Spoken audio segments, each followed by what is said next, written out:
Hello, ladies and gentlemen, and welcome. This is William Heidemann, your host, and this is just Force 911, where we look at how our public officials do their job, or they just don't, or they screw it up, or they make it worse. Anyway, there is a game warden who is coming out of the closet and talking about the police. Imagine that. Isn't that amazing? Wow, I'm shocked. And this comes from us from DB, the Irish guy. Go over to his channel and check him out. Give him a thumbs up, help him out. Hit his share and his like button. Subscribe if you'd like to. Tell him I sent you guys over there. We're going to go over this, and the reason I'm playing this is because I listened to it, and it's like, yeah, it's information that you guys should have. So here we go, and I'm going to share this with you. It's just a game warden talking about the police departments around the country. That's right, I'm a dauber. I'm coming out of the dauber closet. And I want the world to know that, yes, I'm a dauber. I'm a sellout. That's right. I'm a Judas. I'm a Benedict Arnold. I'm a sellout to my former profession in law enforcement. I was a game warden for many years back in South Dakota. I'm not talking about the game warden profession per se. I'm talking about the law enforcement profession as a whole and what it has become, what it has morphed into over the past few decades, especially after 9/11. I mean, it's an abomination. And the problem is it prides itself on being an abomination. But I'm the sellout. I take the secrets and I share them with people who weren't in that profession. I don't even like to call law enforcement profession anymore. I mean, if I'm talking to somebody, I actually find myself gauging them to some extent, judging their worldview and perspective to find out if I even want to let them know I was in law enforcement. And that's not my fault. That discomfort, that tired feeling I have, that's not my fault any more than it's your fault. It's the fault of law enforcement. They have brought it upon themselves. It's self-inflicted, although you'd never know that talking to the people who are in the law enforcement field. If you listen to what they say, we're the problem. That's right, and the worst that we get in our behavior, well, they're just having to ramp it up. Bullshit. Tell that to Elijah McClain's family and all the other thousands of families and human beings whose lives have been ruined because law enforcement came along and willingly and knowingly ruined those lives. Stop talking shit, law enforcement. You have caused the problems.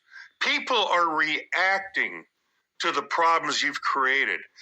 Being that I was in law enforcement, I have a little bit of a sense of the return that you get when you treat people with respect. When you treat people with at least try to treat them with some sense of humanity.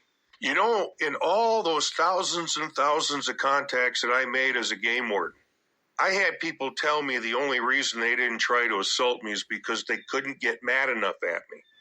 I didn't give them a reason. I didn't disrespect them. I didn't take their dignity away. You know, when you deal with some people about the only thing they have left in life is their pride. It's their dignity.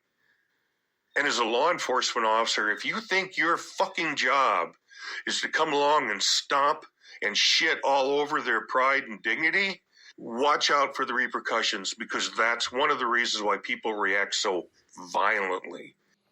And see, this is what we've been talking about, guys, is you have scumbag cops out there that do what they want, when they want, and how they want, to whomever they want. And they think that they can get away with it because they think that they're sovereign citizens, because of that thin blue line, because of that qualified immunity. Well, the nice thing is that when they step on your rights, your constitutional rights, they lose that qualified immunity, which means now they're a target, as they should be. Don't intentionally disrespect people, you dumb sons of bitches. So don't blame us. We're tired of your behavior. I'm tired of feeling the way that I do about my former profession. I'm tired after writing those 2 books and spending almost 4 years doing it every day, going back into it and trying to do the best job I could to help people understand what it means to be a law enforcement officer, because I tried the best I could, to help people understand the law and their civil rights. And along the way, maybe there'd be a cop or 2 who would read those books, and they'd understand that, you know what, maybe there's room for improvement. Procedural justice, I just talked about in my last video. Procedural justice, coppers. Number 1, treat people with respect. Even after a ticket or whatever, they can come away not hating you. They realize, you know what? I actually don't feel too badly about that officer or the agency, because at least they were polite. They treated me with respect. And the second part of procedural justice, remember that oath you took? Okay, do you remember the oath you took? Don't violate their constitutional rights. That's procedural justice. Respect people, don't violate their rights. It's not complicated. As a matter of fact, that's supposed to be the core philosophy behind law enforcement. Think of it this way, and I'm not so sure that there's many members of the public who understand what I'm about to say. The more that the cops piss people off and the worse their reputation, what do you think that does in terms of public safety? If people don't want to talk to the police, how is that going to manifest? It's going to manifest in higher crime rates. When the people don't like or trust, or some of them hate the police, you think they're going to take the time to report crime? Well, they don't want another asshole to show up. And maybe you have an officer who, well, they reported a crime at one time, but the officer didn't know how to protect their identity. Or he had, a diarrhea mouth, and he let it out who gave them the information. That actually puts lives in danger. But it's more important to make that arrest. Who gives a shit if somebody's in danger? Well, if they don't want to report crime, that also works in the reverse. That when they have information and the police show up and they say, you know what? I didn't see nothing. I'm going back in the house.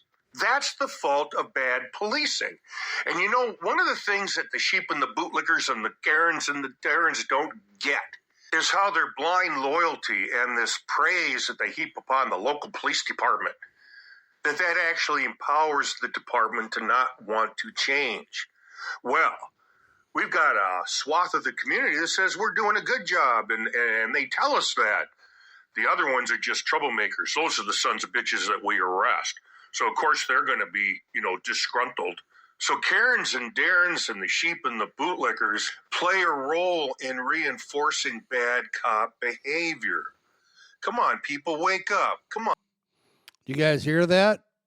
Darrens, Karens, sheep, and bootlickers. You guys are the ones that are making it hard to get changes because you're reinforcing the bad job that the cops are doing. So, guys, wake up. Pay attention. Listen to what's going on. Watch what's going on in your community. Get involved. Come on now. They have a responsibility. Everybody in a community has a responsibility to hold their local police accountable. How anybody could think otherwise is just, it's mind-bending. We go right. Okay, and keep in mind, it's just not your police department. It's your city council. It's your mayor, your governor, your president. Everybody involved that's in public service. Back into the heart and soul of procedural justice. There are only 2 parts to procedural justice, and I just mentioned those in the last video. Treat people with respect and don't violate their rights. Well, right now, I know what you're thinking, because it's the same thing I'm thinking. Now, I know that's kind of a tenuous position to find yourself, but bear with me. What we're all thinking right now is, well, why don't they do it?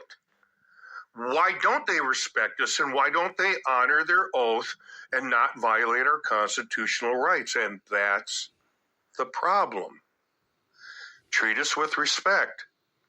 Don't violate our rights. We're all going to get along better. You're going to solve more crime. You're going to make your community more safe, not less safe, because you've decided to be a jackass. Don't strive to be a Kay Fisher from Dothan, Alabama. Please don't emulate Kay Fisher from Dothan, Alabama. I had the honor of spanking that son of a gun in Rise of the Oathbreakers Part 2. I even have a little write-up, and I make fun of his little funny G.I. Joe haircut. You know what? Kay Fisher, you have earned my disdain. You see how that works? Procedural justice. Procedural justice. At some point, law enforcement has got to figure this out.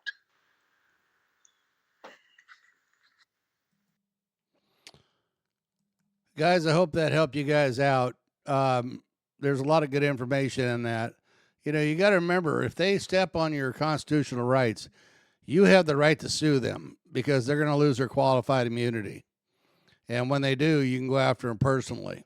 And we need to start getting into these pension plans they have and get this stuff knocked off. Because I guarantee you, you get in their pension plans, they're going to knock this crap off right now because they're not going to allow that to happen. Guys, let me know what you think. Having a great and wonderful Thanksgiving. We'll talk to you again soon.